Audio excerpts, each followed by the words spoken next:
Assalamualaikum warahmatullahi wabarakatuh. Perkenalkan, saya Ramadri Andini dengan NIM D1C022040 dan dari kelas R002.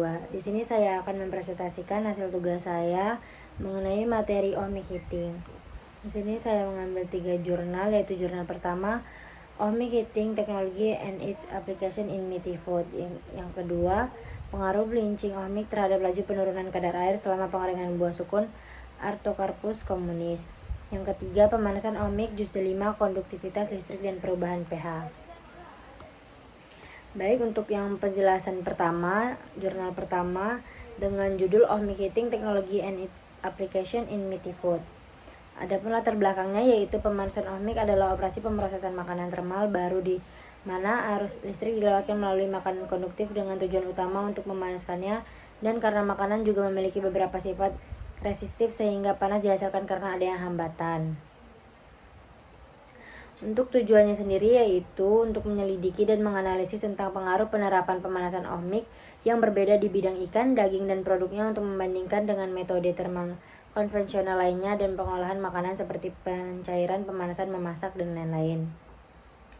Adapun metode penelitiannya yaitu metode yang digunakan dalam jurnal ini meliputi penyelidikan dan analisis tentang pengaruh penerapan pemanasan ohmic pada makanan berdaging serta perbandingannya dengan metode termal konvensional lainnya dalam pengolahan makanan seperti pencairan, pemanasan, dan memasak. Prinsip penerapannya yaitu pemanasan ohmic pada makanan berdaging melibatkan penggunaan konduktivitas listrik untuk memanaskan bahan secara merata. Penerapan tegangan menyebabkan penggerakan fluida melalui membran berpori kapiler jaringan biologis. Makanan berperilaku seperti resistor, seberapa cepat makanan tersebut akan diproses panas.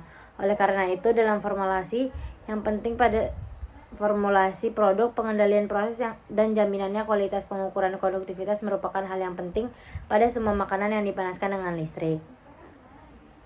Rumus yang digunakan yaitu V sama dengan IR. Resistensi yang diukur diubah menjadi konduktivitas. Kondisi dan hasilnya yaitu pemanasan ohmic dari campuran daging sapi lemak cincang yang memiliki tingkat lemak berbeda 2%, 9%, dan 5%, dan sampai lemak daging utuh dilakukan pada gradien tegangan berbeda-beda 20, 30, dan 40 V/cm. Untuk jurnal yang kedua, pembahasannya yaitu dengan judul pengaruh bleaching ohmic terhadap laju penurunan kadar air selama pengeringan buah sukun Artocarpus communis. Adapun latar belakangnya yaitu buah sukun tergolong buah yang mengandung karbohidrat tinggi dan dapat ditemukan sepanjang tahun. Indonesia merupakan salah satu penghasil buah sukun terbesar di dunia sejak tahun 1968. Untuk proses pengeringannya dapat dilakukan untuk mengeringkan hasil pertanian, salah satunya adalah menggunakan alat pengering tipe hot air dryer. Untuk metode penelitiannya yaitu bleaching buah sukun dengan metode pemanasan ohmic dilakukan dengan mengambil sampel sukun yang berbentuk dadu dan larutan NaCl. Setelah itu, sampel buah sukun dipanaskan dalam larutan NaCl dalam reaktor ohmic dengan kuat medan listrik 18,6 V/cm, variasi suhu 50 derajat Celcius dan 80 derajat Celcius dengan lama pemanasan 15 menit dan 30 menit. Setelah proses pemanasan selesai, buah sukun dipisahkan dari larutan elektrolit menggunakan saringan dan dicuci dengan air bersih.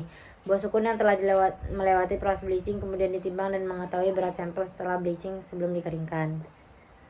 Untuk prinsipnya yaitu suhu pemanasan juga dipengaruhi oleh konsentrasi larutan elektrolit pada reaktor ohmic. Larutan elektrolit yang digunakan adalah larutan NaCl dengan konsentrasi 0,5%. Sesuai dengan pendapat Saputra 2012 bahwa semakin tinggi konsentrasi yang digunakan maka semakin cepat laju pemanasan ohmic mencapai suhu target yang diinginkan, dan begitu pun sebaliknya, semakin rendah konsentrasi larutan elektrolit maka semakin lambat laju pemanasan ohmic. Adapun kondisi dan hasilnya dapat dilihat pada layar PPT, di mana gambar 1 menunjukkan bahwa pada pemanasan ohmic dengan suhu 50 derajat Celcius membutuhkan waktu 28 detik untuk mencapai setting point. Sedangkan pada suhu 80 derajat Celcius membutuhkan yang lebih lama yaitu 50 detik. Berdasarkan grafik di atas, maka dapat dilihat bahwa waktu pemanasan tercepat terjadi pada suhu 50 derajat Celcius. Hal ini menunjukkan bahwa kenaikan suhu berbanding lurus dengan waktu pemanasan, di mana tinggi suhu maka waktu yang dibutuhkan untuk mencapai suhu setting point semakin lama. Untuk jurnal ketiga yaitu dengan judul Pemanasan ohmik juz 5 Konduktivitas listrik dan perubahan pH. Adapun latar belakangnya yaitu juz buah D5 terbukti efektif dalam mengurangi faktor risiko penyakit jantung termasuk oksidasi LDL. Juz buah secara umum ditandai dengan kondisi keasaman tinggi yang menyebabkan tubuhnya ragi dan jamur, serta beberapa jenis bakteri yang toleran terhadap bantuan rendah. Untuk menghindari pembusukan mikroba dapat dilakukan inaktivasi dengan pemberian panas dengan pemanasan suhu tinggi dengan pemaparan yang sangat singkat. Adapun metode penelitiannya yaitu keakuratan sistem ohmik dibandingkan dan dikalibrasi dengan konduktivitas standar. Hasil kalibrasi untuk keakuratan konduktivitas listrik di larutan NaCl 0,1 mengungkapkan bahwa tidak ada perbedaan yang signifikan antara standar konduktivitas listrik larutan NaCl 0,1 m dan data percobaan maksimum 4,3%. Elektroda dibilas secara menyeluruh menggunakan sikat dan didematerialisasi dengan air suling 2 kali setelah setiap kali dijalankan. Prinsip penerapannya yaitu gradien tegangan mempunyai pengaruh yang signifikan terhadap laju pemanasan sampel juz 5 selama perlakuan ohmik. Tingkat pemanasan mungkin dipengaruhi oleh memvariasi kekuatan medan listrik atau produk kelistrikan daya konduksi. Ketika gradien tegangan yang lebih tinggi diterapkan, sampel menunjukkan kisaran ideal di mana terdapat eksponensial atau tren kenaikan suhu linear dari 20 menjadi 85 Celcius.